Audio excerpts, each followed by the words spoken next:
Hello मेरे प्यारे बच्चों, मैं हूं सुधीर पांडे और आप देख रहे हैं 100 times education classes the branch of knowledge. बच्चों, हम लोग पढ़ रहे हैं इस समय क्लास 10th की केमिस्ट्री चैप्टर नंबर 2, जिसका नाम है एसिड, बेसेस एंड क्या है, साल्ट। तो अब हम लोग जो है बेटा इसी जो है चैप्टर का 6वां लेक्चर करेंगे। 5 लेक्चर में हम लोग देखे थे न क्या होता है जब हम जो है धातु कार्बोनेट की अभिक्रिया अम्ल से करवाते हैं या धातु हाइड्रोजन कार्बोनेट की अभिक्रिया अम्ल से करवाते हैं। तो बेटा अब हम 6वें लेक्चर में देखेंगे कि क्या होता है जब हमारे पास अम्ल और क्षार क्या करते हैं, आपस में अभिक्रिया करते हैं। तो बेटा अब उसी को हमको देखना है। तो आप भी अपनी एनसीईआरटी बुक स्पेशली लेके बैठिए ना। आप भी कॉपी पेन अगर नोट्स बनाना चाहें मेरा नोट्स देख के तो बनाइए, नहीं तो जो हम यहाँ पे नोट्स बनाएंगे बेटा उसको आप जो है अपनी एनसीईआरटी ओरिजिनल एनसीईआरटी बुक में जो है उसको सर्च करेंगे, ढूंढेंगे, उसको अंडरलाइन करेंगे और उसको पढ़ेंगे। बेटा एनसीईआरटी बेस्ड किसी बुक को नहीं लेना है, आपको ओरिजिनल एनसीईआरटी ही लेना है, तो तभी आपका काम हो पाएगा। आप जो है तभी 90+ स्कोर कर पाएंगे।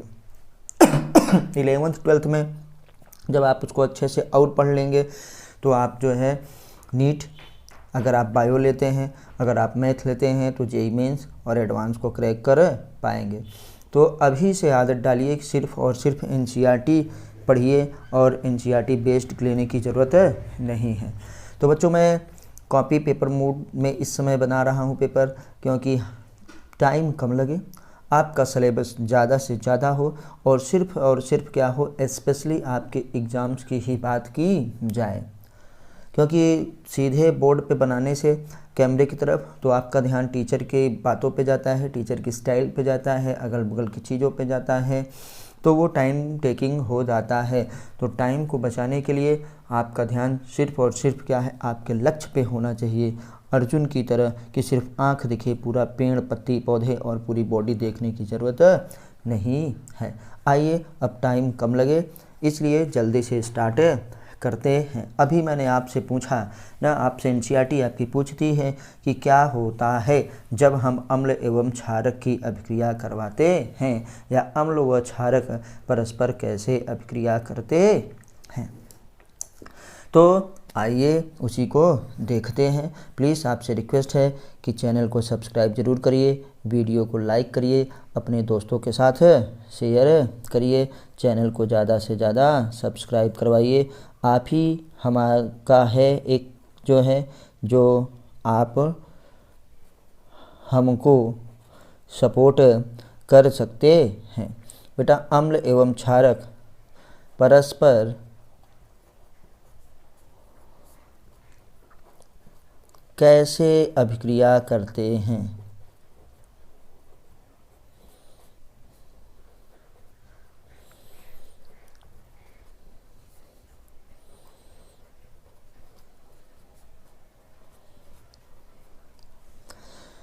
आइए अब इसी को इंग्लिश में लिखते हैं। बेटा इंग्लिश भी लिखना बहुत ज़रूरी है ताकि आपकी हैबिट पड़े। How do acids and bases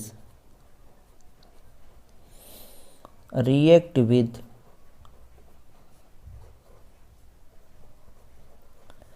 each other। मतलब कैसे ये आपस में अभिक्रिया करते हैं। चलिए तो हमको देखो बेटा ये क्या हो गया, मान लीजिए हमारे पास ये हमारा क्वेश्चन भी बन गया, ये हेडिंग भी बन गई ना। आपसे पूछा जा रहा है कि अम्ल और क्षारक कैसे अभिक्रिया करते हैं। तो हमको अम्ल और क्षार की अभिक्रिया करवानी है। तो आपके लैब में आप जाएंगे, जब आपके टीचर जो है आपको लैब में लिवा के जाएंगे, तब आप वहाँ पे देखेंगे कि एक हम क्या लेंगे, बीकर लेंगे। हम जो है उसमें क्या करेंगे बेटा, अम्ल और क्षार दोनों को बड़ी ही सावधानी के साथ आसानी से मिलाएंगे। तब हम देखते हैं कि क्या होता है और उसी चीज़ को हम यहाँ पे आपको दिखाने का प्रयास करते हैं। लैब तो है नहीं, लेकिन हम लोग क्या करते हैं यहाँ पे ऐसे ही देख लेते हैं, इमेजिन करते हैं। तो ये बेटा देखिए हमारे पास है अम्ल, देखिए, और ये है क्षारक। इन्हीं दोनों की अभिक्रिया है, तो ये भी लिख सकते हैं अम्ल क्षार की अभिक्रिया न, या क्षारक अम्ल की अभिक्रिया। तो डिफिनीशन में हम लोग लिखेंगे कि प्रबल अम्ल और क्या है, प्रबल क्षारक। प्रबल अम्ल और प्रबल क्षारक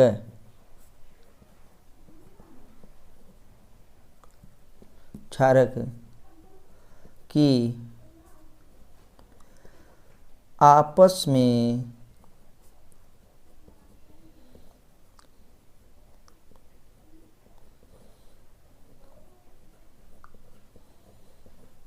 अभिक्रिया कराने पर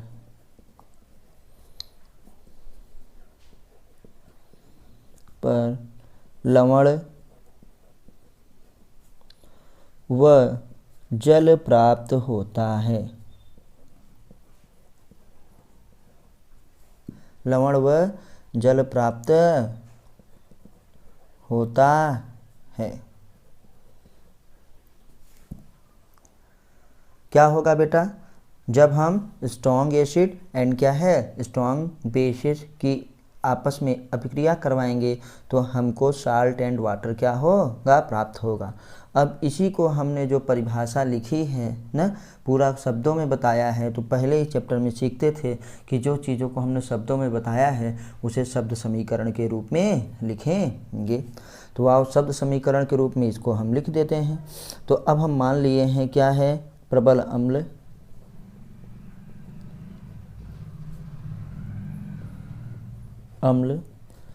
और उसके बाद क्या बेटा, प्रबल क्षारक की जब अभिक्रिया हुई, ये क्या है, अभिक्रिया को प्रदर्शित करने वाला एक निशान है जिसे हम तीर भी कहते हैं। तो बेटा हमको क्या प्राप्त होगा, लवण और जल प्राप्त हुआ। तो आप जरूरी नहीं कि प्रबल अम्ल और प्रबल क्षार ही लिखिए, आप केवल अम्ल और क्षार भी लिख सकते हैं। लेकिन अभी मैंने ऐसा क्यों लिखा है, अभी आपको मैं आगे बताता हूँ, क्योंकि ये जानना जरूरी है। अब आइए बेटा हम लोग एग्जाम्पल देखते हैं एक, जिससे कि सारी की सारी चीज़ें क्या हो जाएं, हमारे पास क्लियर हो जाएं। देखिए अब हमने लिया प्रबल एक अम्ल जो क्या है HCl, आप जानते हैं हाइड्रोक्लोरिक एसिड एक प्रबल अम्ल है जिसका pH 1.8 के आसपास होता है, मतलब 1.5 से 1.2 होता है।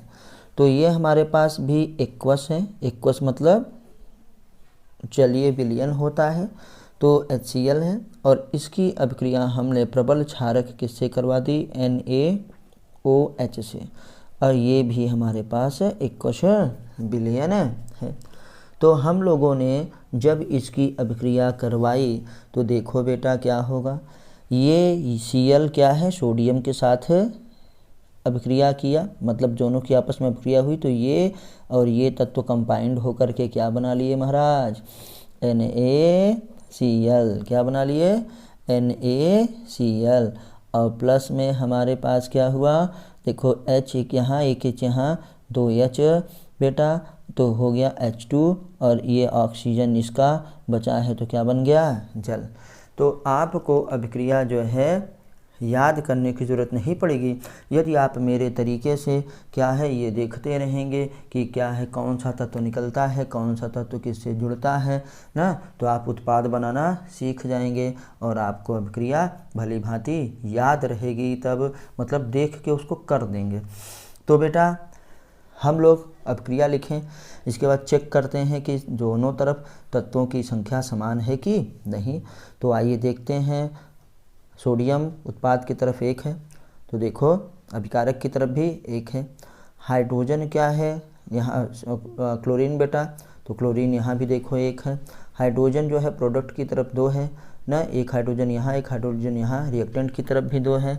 ऑक्सीजन देखो यहाँ 1, तो ऑक्सीजन यहाँ पे 1 है। तो इससे हमने देखा कि बेटा साल्ट हमारे पास क्या होता है, न्यूट्रल। साल्ट क्या होता है, न्यूट्रल। न्यूट्रल का मतलब उदासीन। ये देखिए जो हमारे पास लवण बना, ये क्या होता है बेटा, न्यूट्रल। क्या होता है, न्यूट्रल।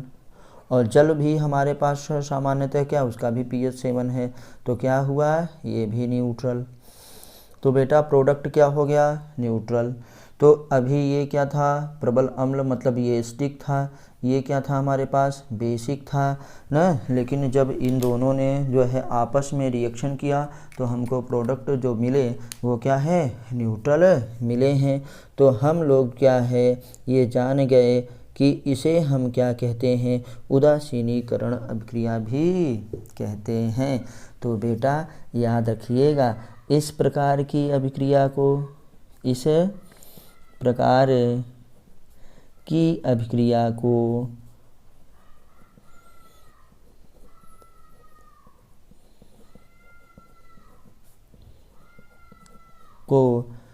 उदासीनीकरण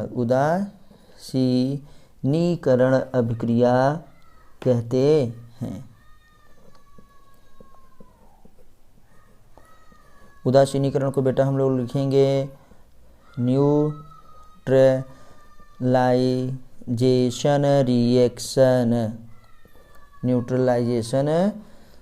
रिएक्शन, तो उदासीनीकरण अभिक्रिया कहते हैं।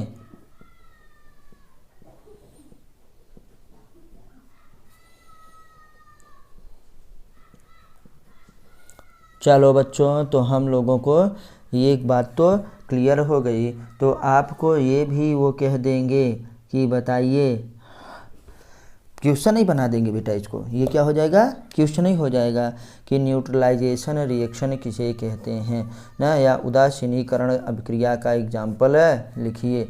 तो हम लोग क्या कहेंगे कि भैया प्रबल अम्ल और प्रबल क्षार की जो अभिक्रिया होती है उसे हम लोग क्या कहते हैं, उदासीनीकरण अभिक्रिया कहते हैं। अगर प्रबल अम्ल या प्रबल क्षार नहीं होगा बच्चों तो क्या होगा, तब इतना कहेंगे कि अम्ल और क्षार की अभिक्रिया क्या होती है, उदासीन होती है, या उदासीनीकरण की अभिक्रिया होती है।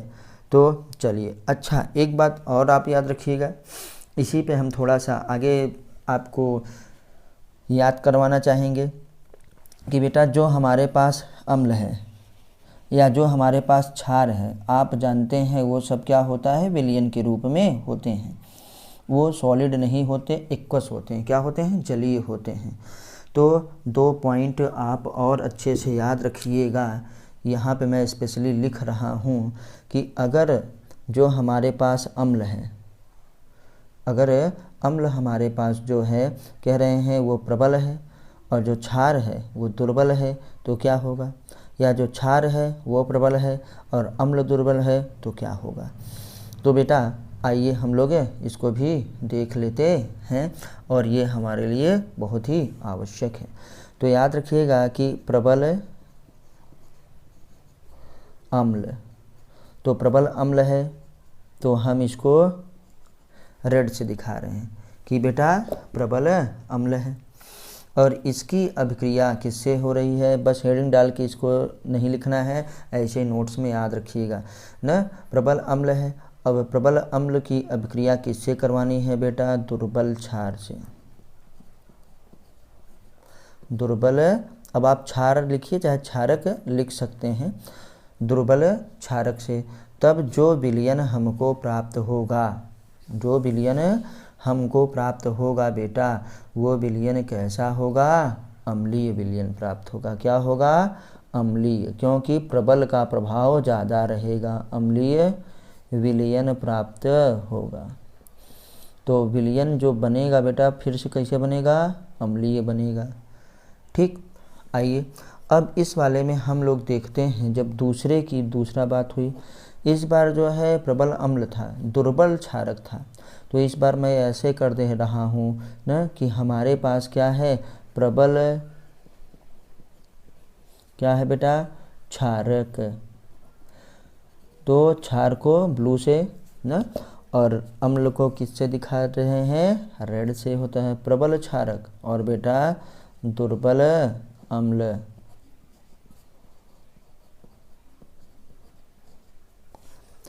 तब बेटा जब अभिक्रिया होगी, संपन्न होगी, तो हमको जो विलयन प्राप्त होगा वो क्या होगा, क्षारीय विलयन प्राप्त होगा। कैसा महाराज, क्षारीय विलयन प्राप्त होगा।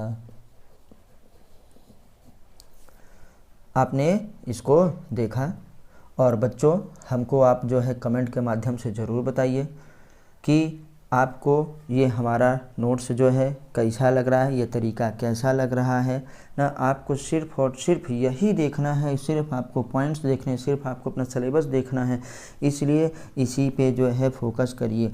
ज़्यादा बोर्ड वाले के चक्कर में मत पड़िए ना। ज़्यादा जो है आप ये कहीं स्मार्ट जो है बोर्ड होना चाहिए या वाइट बोर्ड, ग्रीन बोर्ड ना, तो पूरा उसमें जो है जितनी भी बातें करनी होती हैं, जितनी भी बकैती बकवास करनी है ना, सब वहीं पे हो जाता है। लेकिन इससे जो है सिर्फ़ और सिर्फ क्या है, टॉपिक की बात होती है ना। तो आप अच्छे से सीरियसली पढ़ाई करिए। एंजॉय करने के लिए बेटा और भी बहुत सारे तरीके हैं। तो आज का हमने एक टॉपिक ये देख लिया कि अम्ल और क्षार आपस में अपक्रिया कैसे करते हैं, या उनकी जब अपक्रिया होती है तो परिणाम स्वरूप हमको कौन से उत्पाद मिलते हैं। कौन सा उत्पाद मिला बेटा, हमारे पास लवण और जल प्राप्त होता था। अब हम और देखेंगे कि आगे क्या होता है कि धातु के ऑक्साइड अम्लों के साथ कैसे अभिक्रिया करते हैं, या आप दूसरे शब्दों में कहिए कि अम्लों के साथ धातु ऑक्साइडों की अभिक्रिया। आइए बेटा नेक्स्ट हेडिंग की तरफ चलते हैं। प्लीज़ आपसे रिक्वेस्ट है कि आप जो है चैनल को सब्सक्राइब ज़रूर करिए, वीडियो को लाइक करिए, अपने दोस्तों के साथ शेयर करिए और जो है ज़्यादा से ज़्यादा सब्सक्राइबर बढ़वाइए ताकि हमको और भी मोटिवेशन मिले और हम आपको जो है इसी प्रकार से अच्छी अच्छी क्या है वीडियोज़ लाके देते रहें और आप घर में पढ़ाई करते रहिए। तो बेटा अगली वीडियो में हम लोग पढ़ेंगे कि अम्ल जो है धातु ऑक्साइडों के साथ अपक्रिया किस प्रकार करते हैं, या धातु ऑक्साइड अम्लों से अपक्रिया कैसे करते हैं।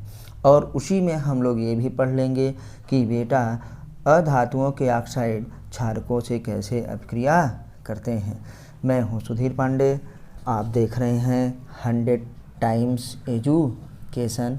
फिर मिलते हैं अगली वीडियो पे, तब तक नमस्ते, जय हिंद, जय भारत, वंदे मातरम। बेटा एनसीईआरटी ज़रूर पढ़िए ना। हम यही कहते हैं कि कोई टीचर किसी का सिलेक्शन नहीं करवाता, अध्ययन आपको ही करना है, स्टडी आपको ही करनी है, हम लोग सिर्फ गाइड करते हैं। तो टाइम ना व्यर्थ करें और हमारे चैनल को सब्सक्राइब करवाएं। इसी तरीके से अच्छी अच्छी यूज़फुल वीडियोस देखें और एनसीईआरटी पे फोकस करें। फिर मिलते हैं अगले वीडियो में। जय हिंद, जय भारत।